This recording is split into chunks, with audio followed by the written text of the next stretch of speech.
Agora, a Bíblia em um ano. Uma grande jornada pela história da salvação.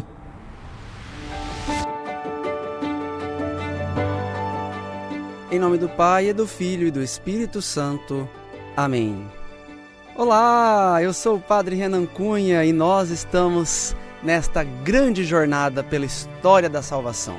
Neste programa, a Bíblia em um ano, vamos conhecer a Sagrada Escritura de Gênesis ao Apocalipse, entendendo como nós fazemos parte deste grande plano de Deus, desta história de amor entre Deus e os homens e as mulheres, nós, seres humanos e toda a criação. Hoje já estamos no dia 25 e vamos meditar Gênesis 47 a 48, Jó 39 a 40 e o Salmo 16. O texto é da tradução oficial da CNBB, na voz de Ricardo Bip.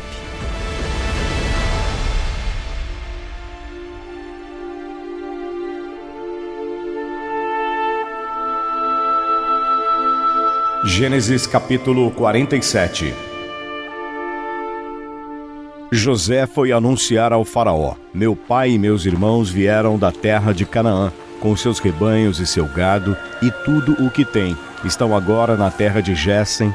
Tendo levado 5 dos seus irmãos, apresentou-os ao faraó, e o faraó lhes perguntou: qual é vosso trabalho? Eles responderam ao faraó: nós, teus servos, somos pastores de rebanhos, como já foram os nossos pais. Disseram-lhe também: viemos para viver como migrantes nesta terra, pois não há mais pastagens para os rebanhos de teus servos, e a fome é severa na terra de Canaã.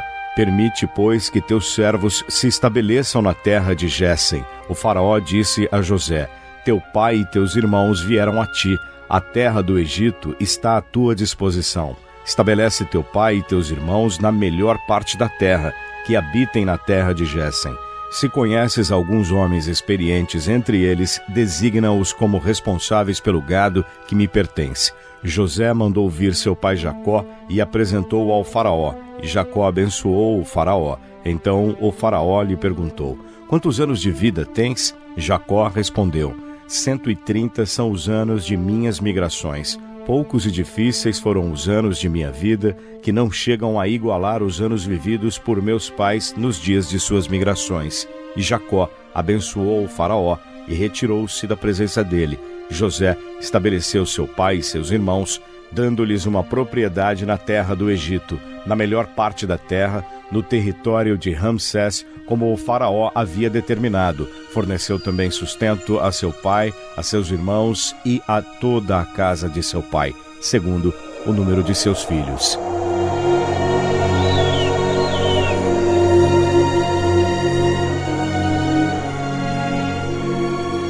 Política agrária de José. Faltava pão em toda a terra, pois a fome se agravava. A terra do Egito e a terra de Canaã estavam esgotadas pela fome. Com a venda do trigo, José chegou a recolher todo o dinheiro que havia na terra do Egito e na terra de Canaã, e o depositou na casa do faraó. Esgotado o dinheiro na terra do Egito e na terra de Canaã, os egípcios, em peso, recorriam a José pedindo: dá-nos pão, ou teremos de morrer na frente de ti, porque o dinheiro acabou.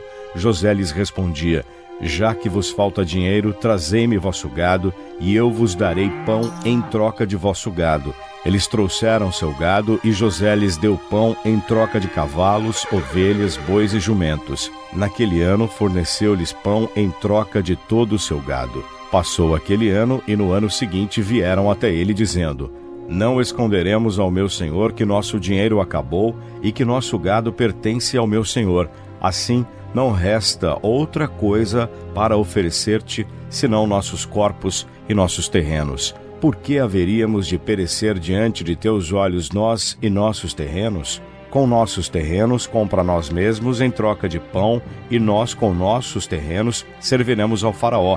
Dá-nos sementes para que possamos viver e não morramos, e os terrenos não fiquem abandonados. Então José adquiriu para o faraó cada terreno no Egito, porque os egípcios, por causa da fome, vendiam cada qual o seu campo. Assim, a terra veio a ser propriedade do faraó, e José fez passar o povo à servidão de um extremo da terra do Egito ao outro. Só deixou de comprar os terrenos dos sacerdotes, porque eles recebiam do faraó uma subvenção. Como viviam da subvenção do faraó, não precisaram vender seus terrenos. E José disse ao povo: hoje comprei para o faraó a vós e a vossos terrenos. Aqui tendes as sementes com que semeareis vossos terrenos. No tempo da colheita, dareis a 5ª parte ao faraó. As outras 4 partes ficarão convosco para semear os campos e para alimento vosso e de vossas casas e para alimentar os vossos filhos. Eles disseram: preservaste nossa vida, possamos encontrar graça aos olhos de nosso Senhor e seremos escravos do faraó. E José estabeleceu, por prescrição válida ainda hoje para os terrenos no Egito, que 1/5 da produção pertence ao faraó. Somente os terrenos dos sacerdotes, por exceção, não passaram para o faraó.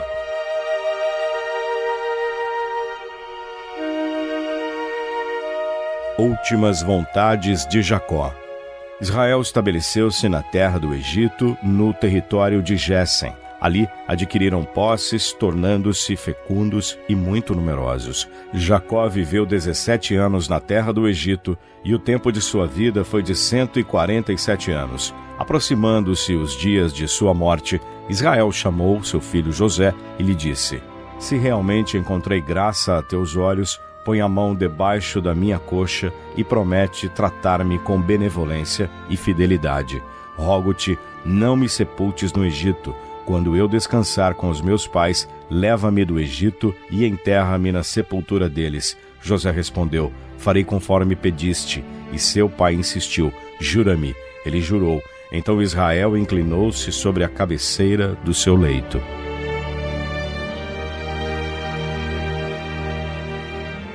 A família de José é agraciada no Egito, enquanto os próprios egípcios se tornam escravos.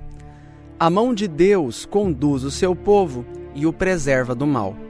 Esses relatos confusos do Antigo Testamento, porém, precisam ser vistos à luz da revelação em Cristo. Deus quer, no fim das contas, a salvação de todos. Todavia, precisamos abraçar a sua lei e viver da sua graça, que é soberana.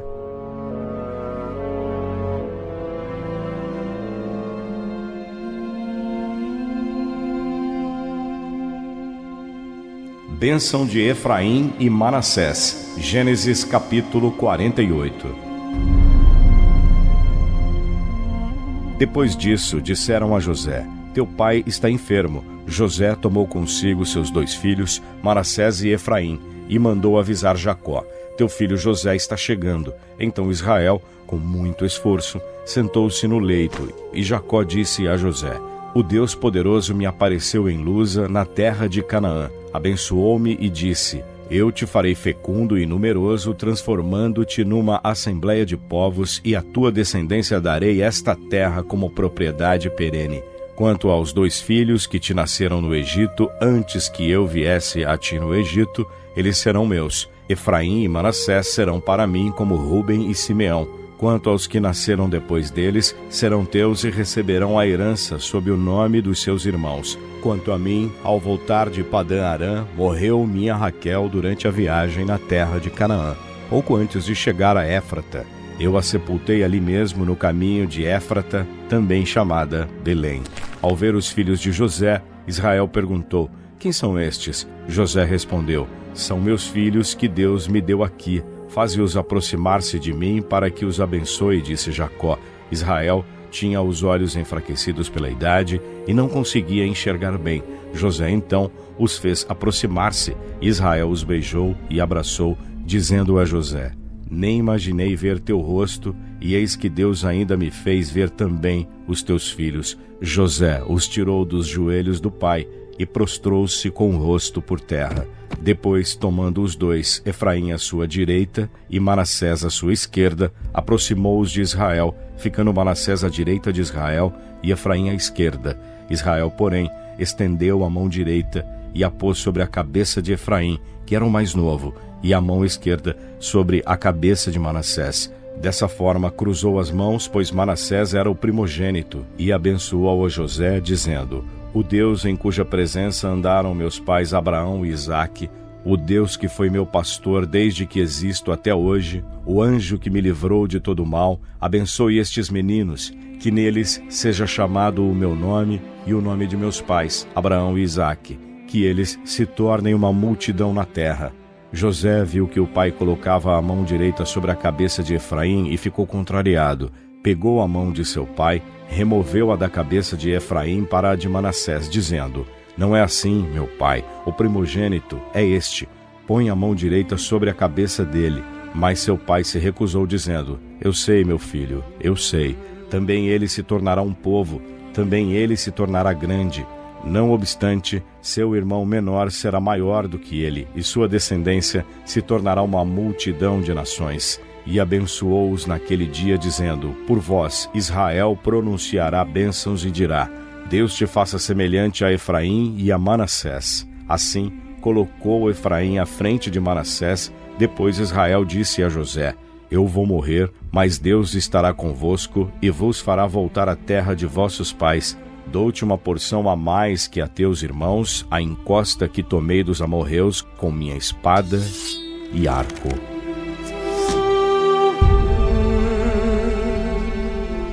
Acabamos de ouvir um momento íntimo entre pai e filho. Jacó, agora Israel, praticamente repete o que viveu com seu pai Isaque. Dá a bênção a José, o filho mais novo, inclui os netos na família patriarcal e abençoa o mais novo antes do primogênito. O texto pode nos fazer pensar na autoridade de Deus, que não se acomoda aos títulos humanos, mas é totalmente livre para operar como quer. Também nos faz pensar na importância da bênção dos pais na vida dos filhos. É preciso recuperar essa tradição dos filhos invocarem a bênção de seus familiares. A bênção não é um gesto mágico, mas uma ação de graças pela qual o homem bendiz a Deus e é agraciado por ele para levar uma vida santa. Jó, por outro lado, segue a sua lamentação por não se sentir abençoado. Por isso, pede respostas a Deus. Ouçamos o que o Senhor tem a dizer.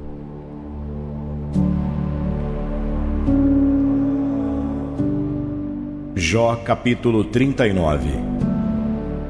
Sabes o tempo de as cabras monteses parirem, ou observaste as corças dando à luz? Contaste os meses da sua gestação, e sabes o tempo do seu parto?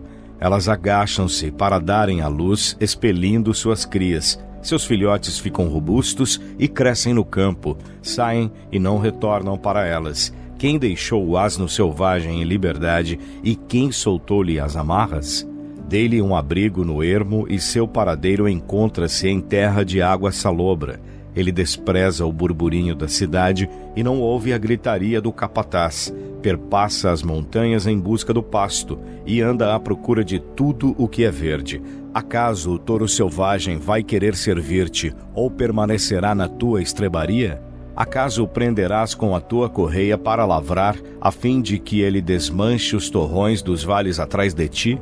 Terás confiança na tua grande força, deixando a ele os teus trabalhos? Acaso confiarás em que ele volte e reúna o grão no teu terreiro? O avestruz bate as asas alegremente, com penas de cegonha, foge rápido. Entretanto, quando deixa os ovos no chão, a fim de que se aqueçam na areia, esquece-se de que algum pé poderá pisá-los, ou que algum animal do campo os venha a esmagar. É cruel com seus filhotes como se não fossem seus, e embora penando em vão, não o perturba temor algum. Pois Deus o privou da sabedoria, não lhe deu a inteligência. Mas chegado o tempo, levanta as asas para o alto e zomba do cavalo e do cavaleiro. Acaso darás força ao cavalo ou revestirás seu pescoço de crinas? Acaso o fazes pular como gafanhoto? A imponência do seu relincho causa medo. Escava o vale com o casco, salta audaciosamente e enfrenta os que estão armados. Despreza o pavor, não se assusta e não cede nem a espada. Em cima dele chocalha a aljava, cintila a lança e a espada. Espumando e fremindo, devora o espaço e não para, mesmo ao soar da trombeta. Ao ouvir o clarim, relincha, farejando de longe a batalha, as ordens dos chefes e a gritaria do exército. Será pela tua sabedoria que o falcão se cobre de penas e estende suas asas para o sul? Porventura é por tua ordem que a águia levanta voo e constrói seu ninho em lugares inacessíveis? Ela mora nos rochedos, nas rochas abruptas se intoca, nos picos como numa fortaleza. De lá espreita a presa, pois mesmo de longe seus olhos enxergam. Seus filhotes chupam o sangue e onde há um cadáver, ela ali está.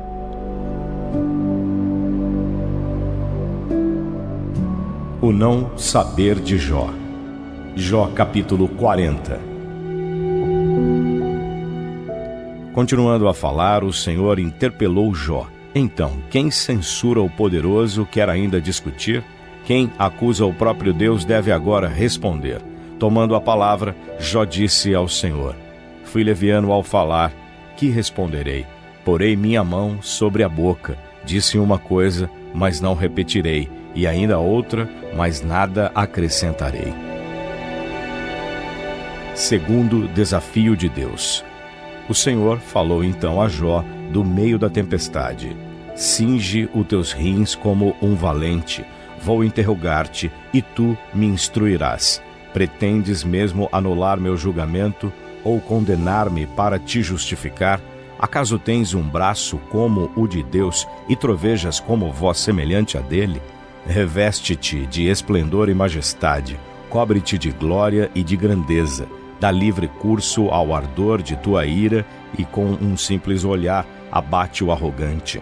Encara todos os soberbos e humilha-os e esmaga os ímpios onde eles se encontram. Enterra-os todos juntos no pó e amordaça-os para sempre na cova. Então eu também reconhecerei que tua mão direita poderá salvar-te.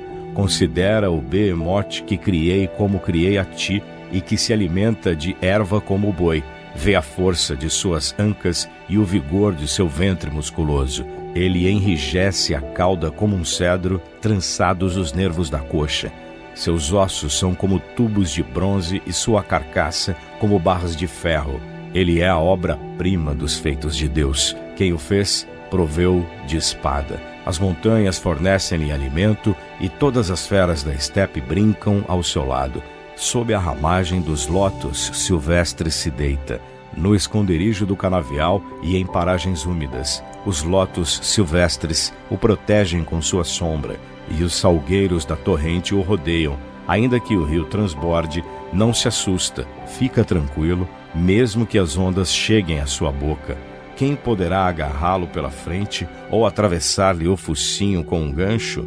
E o Leviatã, acaso poderá pescá-lo com o anzol e travar-lhe a língua com a corda?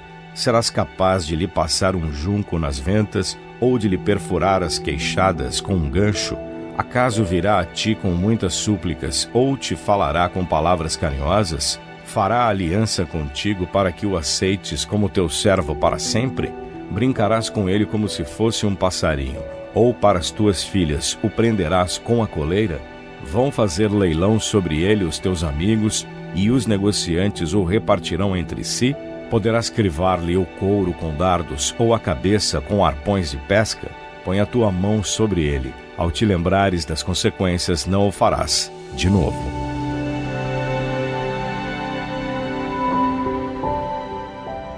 A intervenção de Deus no debate sobre a inocência de Jó não é fácil de entender. Na verdade, Deus manifesta a sua onipotência, onisciência e onipresença. O texto nos interpela também, sobretudo, quando passamos por dramas existenciais e queremos culpar Deus pelas nossas dificuldades. Em alguns casos, alguns até preferem deixar de acreditar no Senhor. Jó, porém, não se torna incrédulo, mas vai aos poucos dobrando-se diante da vontade de Deus, que nunca é má. Nosso Senhor sempre atua e opera para a nossa salvação, mesmo que não entendamos. Peçamos sempre as luzes da graça para aceitarmos a vontade de Deus em qualquer ocasião. Rezemos com o Salmo.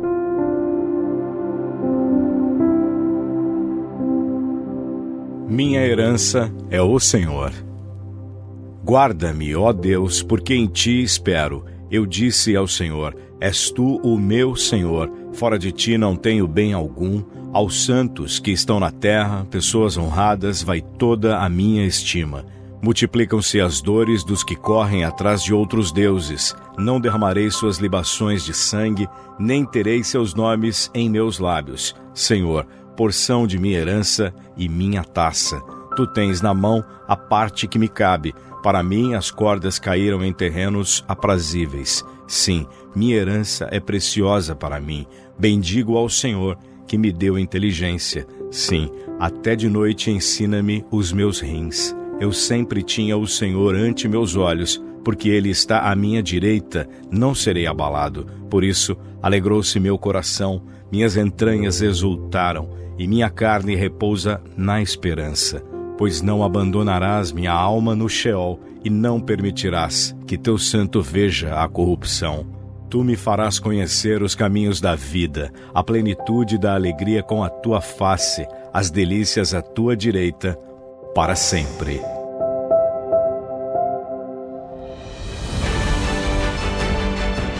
No próximo episódio, vamos ler Gênesis 49 a 50, Jó 41 a 42 e o Salmo 17. Deus abençoe a todos e até lá. Tchau!